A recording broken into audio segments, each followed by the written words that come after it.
Pour mieux s'immerger dans la réalité politique, sécuritaire, économique et sociale d'Israël, connectez-vous chaque matin sur Studio Kalita. Daniel Haïk vous y attend pour sa revue de la presse. Il est 8h39 sur studiokalita.com, l'heure de la revue de la presse et des médias israéliens de ce vendredi matin, avec en priorité cette affaire Tzipi Hotobelli. La classe politique israélienne, la communauté juive américaine ont traversé hier une journée d'effervescence à la suite de quelques petites phrases prononcées par la vice-ministre des Affaires étrangères Tzipi Hotobelli dans une interview à la chaîne anglaise d'I24 News. Hotobelli avait affirmé mercredi soir que les Juifs américains vivaient une vie confortable dans le pays et ne pouvaient pas comprendre la réalité israélienne parce qu'ils n'avaient pas d'enfants dans Tsahal. Cette phrase a suscité la colère des Juifs américains et par la suite, très rapidement également, celle du Premier ministre Benjamin Netanyahou qui s'est empressé de condamner les propos de sa vice-ministre. L'ensemble de la classe politique, en particulier dans l'opposition, s'est mobilisé pour dénoncer les déclarations de Tzipi Hotobelli et certains leaders juifs américains, en particulier dans les mouvements conservatifs et réformistes, ont fustigé la ministre. Même le président de l'État, Reuven Rivlin, s'est démarqué de ses propos et a déclaré hier « Je rentre des États-Unis et je peux témoigner de l'amour que nous portent les Juifs américains », à tel point que Tzipi Hotobelli a été contrainte indirectement par Benjamin Netanyahou de s'excuser. Sinon, elle risquait d'être limogée de ses fonctions. Et effectivement, hier soir, Tzipi Hotobelli a publié sur sa page Facebook une vidéo dans laquelle elle s'excuse d'avoir tenu ses propos et ce faisant d'avoir affecté les Chayalim Bodedim, les soldats qui sont montés seuls des États-Unis pour servir dans l'armée. Comme je le disais tout à l'heure, le Yediot Aharonot mentionne en première page le souvenir de deux soldats israéliens, Sean Carmeli et Michael Levin, qui sont d'origine américaine et qui étaient Chayalim Bodedim avant de tomber au combat au cours des dernières années. Elle mentionne, donc le Yediot mentionne leur sacrifice justement pour répondre d'une certaine manière aux déclarations de Tzipi Hotobelli.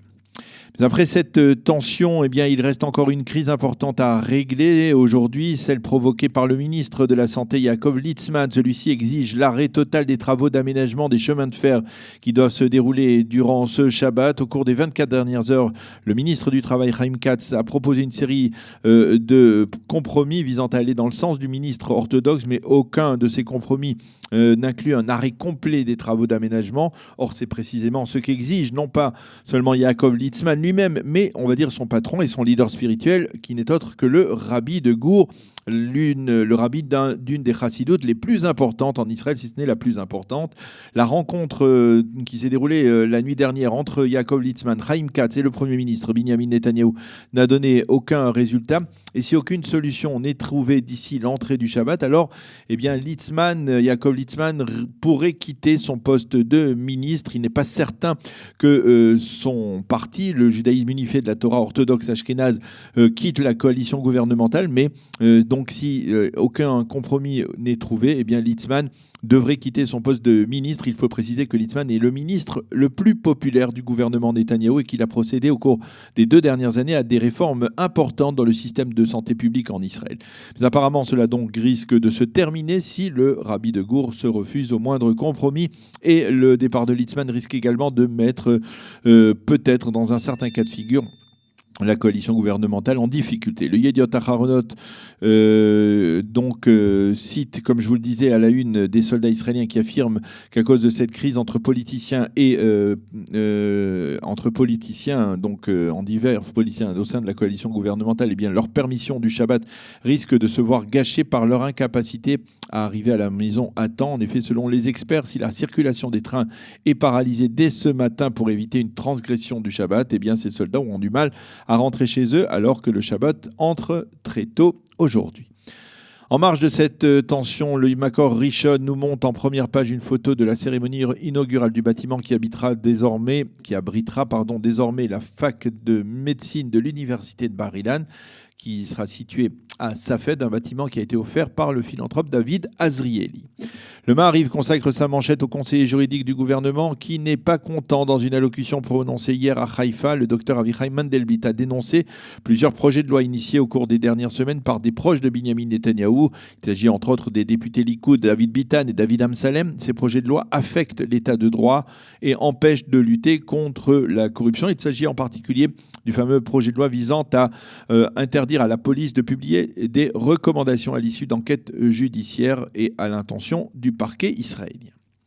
Une enquête réalisée par le Makor Rishon a permis d'établir que sur les 3 dernières années, la Cour suprême israélienne avait pris l'habitude de limiter, on va dire de manière assez sensible, la teneur des ordres de destruction des maisons des terroristes coupables d'attentats. Il s'agit des ordres qui avaient été délivrés par l'armée israélienne. Ce faisant, affirme le Makor Rishon, la Cour suprême porte atteinte à l'élément déterminant de cette mesure de destruction des maisons des terroristes, à savoir la dissuasion. Sans effet dissuasif, cette mesure n'a aucun effet véritable. Selon les résultats de l'enquête du Makor Rishon, la Cour suprême n'a autorisé la mise en application pleine et entière que de 36% des ordres de destruction délivrés par Tsahal, dans 64% des cas, et à la suite de recours essentiellement déposés par les familles des terroristes, eh bien, ces ordres n'ont été mis en application que partiellement, donc à la demande de la Cour suprême. En réaction, Tsahal a déclaré qu'elle agissait, je cite, en fonction des directives de l'échelon politique et conformément au verdict de la justice. Nous avons parlé hier de la réponse du Likoud à un éditorial publié il y a 2 jours dans le Maariv par l'éditorialiste de droite, l'avocat Nadav Ha'etzmini, un éditorial qui appelait M. Netanyahou à se retirer. Le Likoud avait fustigé l'avocat de droite et ce matin, ce dernier réagit et écrit toujours dans le Maariv que Binyamin Netanyahou semble avoir perdu le contrôle de ses troupes et qu'il est indispensable de le remplacer au plus vite. Et Ha'etzmini de rajouter que ce qui est plus grave encore, c'est que depuis que dans ses paroles, Binyamin Netanyahou apparaît comme un véritable homme de droite, mais que dans ses actes au cours des dernières années, eh bien, il concrétise, je cite, sur le terrain les positions de l'autre camp. C'est la manchette du Israël Hayom de ce matin. Le ministre des Finances, Moshe Kahlon, a décidé de réduire les taxes et impôts à l'achat sur certains produits de consommation, ce qui devrait réduire considérablement donc leur prix. Il s'agit essentiellement de produits cosmétiques, des meubles, des appareils ménagers et des chaussures en provenance donc de l'étranger. Cette réduction ne devrait pas porter atteinte à la production locale de ces produits, qui est quasiment inexistante, affirme-t-on, dans l'entourage du ministre des Finances, Moshe Kahlon. Inutile de préciser que cette mesure devrait être très populaire. Et elle rappelle un peu celle prise par le même Moshe Kahlon il y a quelques années lorsqu'il était ministre des Télécommunications. Il avait alors pris la décision de réduire considérablement le prix des communications à partir des téléphones portables qui étaient jusqu'alors assez élevés. Mais dans la même page où il annonce cette réforme, le Israël Hayom indique que le consortium pharmaceutique israélien Teva a décidé de limoger 1700 employés en Israël, ce qui provoque de solides remous dans ce consortium. Cette décision a été prise par le nouveau directeur général de la compagnie, qui elle aussi, on le sait, a été durement secoué au cours des derniers mois, à la suite de résultats bien en deçà de ses prévisions initiales. Le site orthodoxe Kikar HaShabbat nous relate un acte antisémite choquant qui s'est produit en Pologne. Et non, il ne s'agit pas d'un passage à tabac de juifs orthodoxes, mais tout simplement d'un panneau d'affichage installé à l'entrée d'un hôtel. Sur le panneau, une mention « Interdit aux juifs, aux communistes et aux traîtres ». Le site souligne que ce panneau a suscité une très vive émotion en Pologne, dont l'immense majorité de la population juive a été, comme on le sait, exterminée durant la Shoah.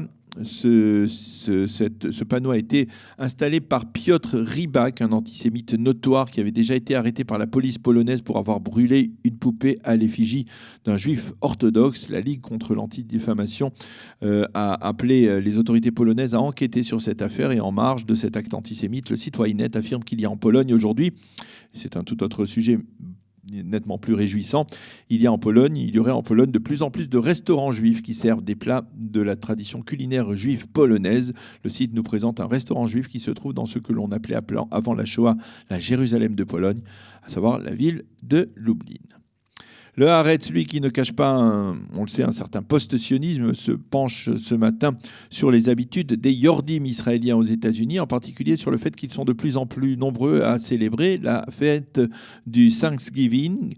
C'est le cas d'Oshrat et de son mari Dani, qui l'an dernier ont invité une cinquantaine d'Israéliens et qui cette année ont décidé de rééditer cette célébration avec pour ce repas de Thanksgiving hier environ 80 invités, tous israéliens. Le Haaretz souligne que la dinde était cachère, mais que les Israéliens en ont profité de l'occasion pour rajouter au menu de ce repas des plats typiquement israéliens comme le hummus. Voilà, c'est la fin de cette revue de la presse et des médias israéliens. Nous allons marquer une petite pause avec notre traditionnelle chanson du vendredi, Matanot Ktanot, qui nous est proposée par David Amara.